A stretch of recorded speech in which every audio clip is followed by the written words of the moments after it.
If you absolutely cannot stand Candace Owens, rejoice, because her career is about to be ruined, all thanks to the Prophet Muhammad. A little background first. Candace Owens recently got upset again, this time because Harry Styles likes to put on high heels, suspenders, and a bra, just like a lumberjack. And what could be manlier than a lumberjack? But Candace Owens declared war on lumberjacks everywhere when she tweeted, "There is no society that can survive without strong men. The East knows this. In the West, the steady feminization of our men at the same time that Marxism is being taught to our children is not a coincidence. It is an outright attack. Bring back manly men."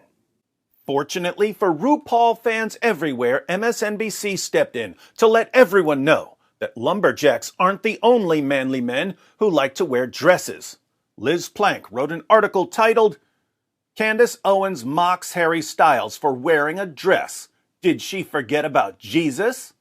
Liz Plank then gives a list of manly men who were known for wearing dresses. The first dress-wearing man on the list is, of course, Jesus. Plank writes, "Let's start with a classic manly man. That's right, the King of Kings, Jesus Christ. According to historians, he wore a thin one-piece knee-length cloth tunic called a chiton, was a common undergarment, should be which was a common undergarment, for most men at the time. But because of his focus on income redistribution and helping the poor, another concept known for making Owens gasp, it makes sense. It makes sense?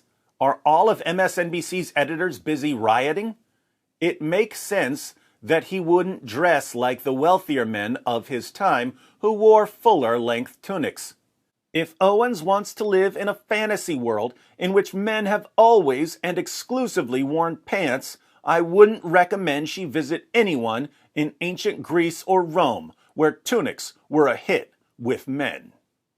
This has got to be one of the stupidest articles in all of history. Yes, men dressed differently in first century Israel, but Jesus wore men's clothing. He wore what men wore in first century Israel. Harry Styles is not wearing men's clothing. So how is Jesus supposed to be a refutation of Candace Owens? And the same is true for everyone else on MSNBC's list of men wearing dresses. They're not wearing dresses. Hercules, King Henry VIII, Gandalf, every Supreme Court judge ever. Judges' robes are not women's garments. Harry Styles wears women's garments. Now, for the record, I couldn't conceivably care less what Harry Styles wears. Until John McCrae posted a video about this, I didn't know who Harry Styles was. When I heard his name, I thought he was part of the royal family. But the point Candace Owens is making isn't that some guy is putting on dresses. It's that the culture is celebrating and promoting the feminization of men. The people responding to her are claiming that there's nothing feminine about prancing around in women's clothing. But pointing to Jesus here just doesn't make that point. Luckily for MSNBC, it's David Wood to the rescue. MSNBC couldn't come up with a single manly man who wore women's clothing. But I can think of two. Exhibit A. This is the manliest man on the planet, and he's wearing his wife's nightie. Why? Because he'll do just about anything to make a point about Exhibit B, the manliest caravan robber and slave trader in 7th century Arabia. This is Sahih al-Bukhari, number 2442, in the Aisha Bewley translation. I'll post a link to the complete hadith in the description box in case you'd like to read it. In this passage, Muhammad's 9 wives are feuding with each other because his favorite wife, his child bride Aisha, is getting special privileges. She's receiving more gifts than the other wives. So some of these disgruntled wives get together and decide to ask Muhammad for equal treatment. Here's Muhammad's response. "Do not injure me regarding Aisha. The revelation does not come to me when I am in the garment of any woman except Aisha." Did you catch that?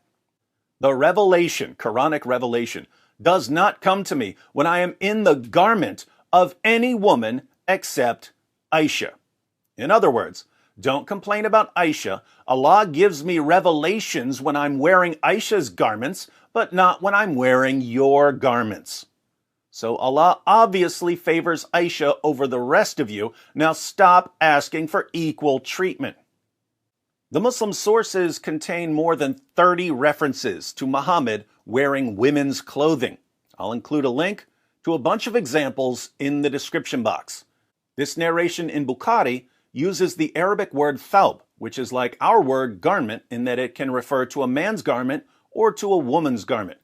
But in context, it's the thawb of Aisha that Muhammad is wearing.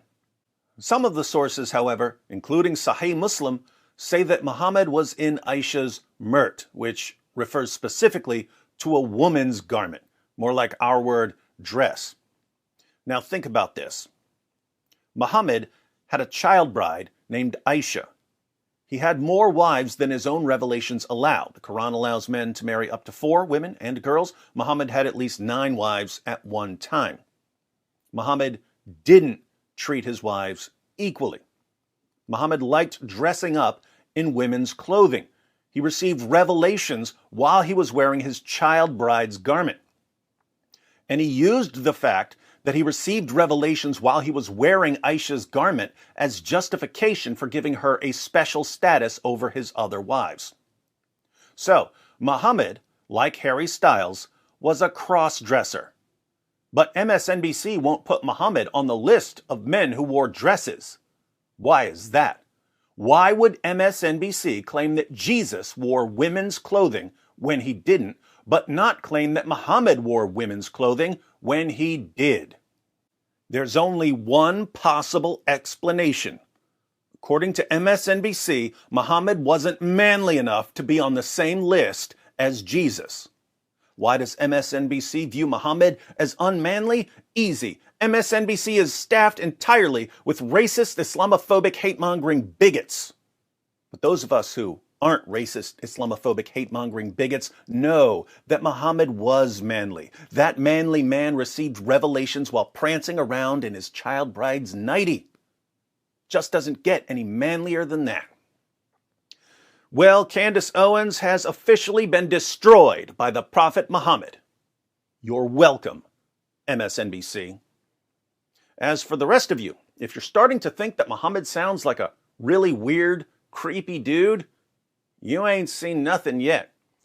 Be sure to check out my video, The Top 5 Most Disgusting Facts About Prophet Muhammad. When you're finished vomiting, go ahead and watch Muhammad, the white prophet with black slaves. Because let's face it, some of you didn't believe me when I said that Muhammad was a slave trader.